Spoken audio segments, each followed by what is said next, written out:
The man at the Jiffy Lube counter gave me a long list of things that were wrong with my car.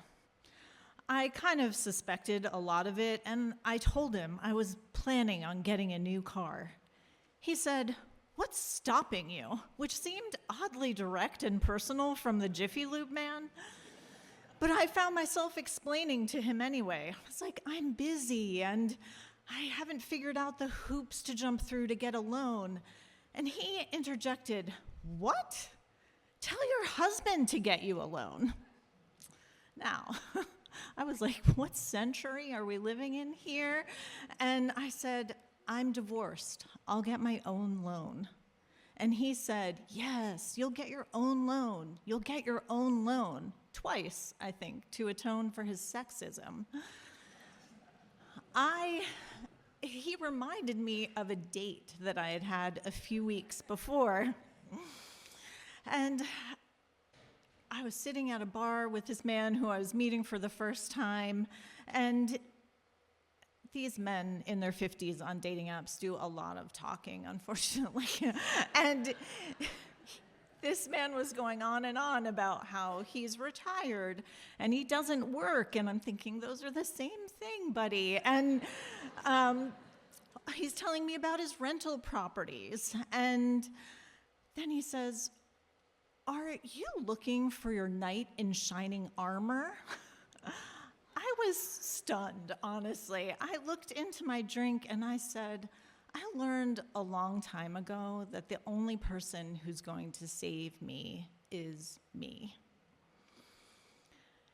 I'm usually the kind of person who doesn't know what to say when people surprise me in this manner. I'm stunned, like a deer in the headlights.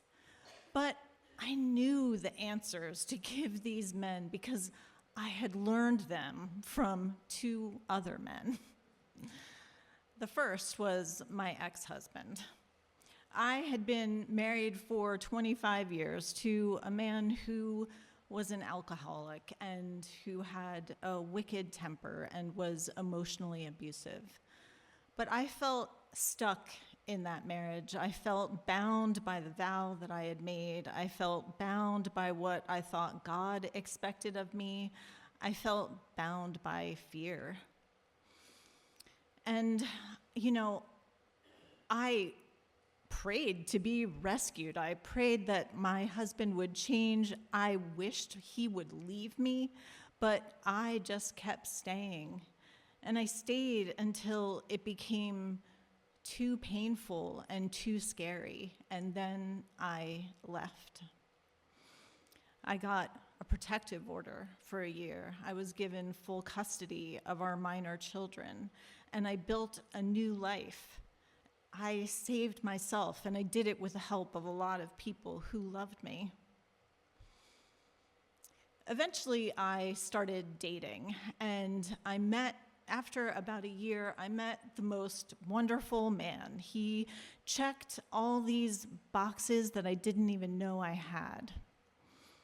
I'm a writer, and he was incredibly supportive of that. He loved to read what I wrote. He was encouraging. He gave wonderful, constructive feedback.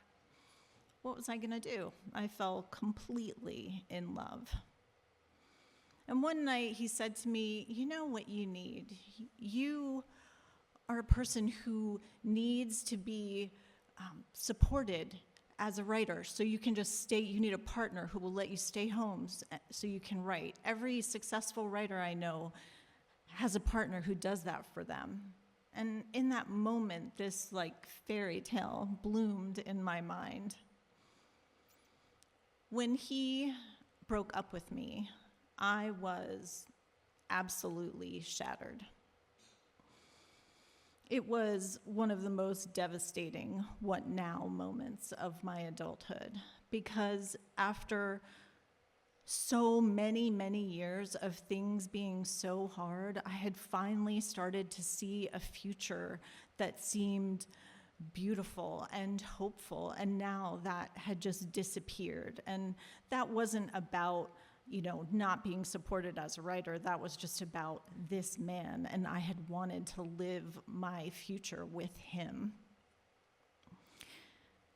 When I started to recover from that,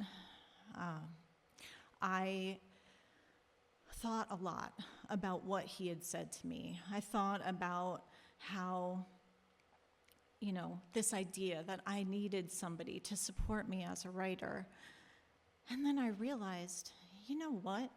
I'm already doing that for myself. I support this household. I single-handedly parent these boys. And in the midst of all of that, I get myself up at 6 o'clock in the morning, and I've been working on this book for a year. I'm not a damsel in distress. This is not a Cinderella story.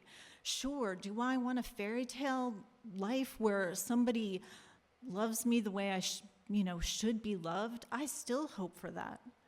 But in the meantime, I am writing my own fairy tale in which I am the heroine.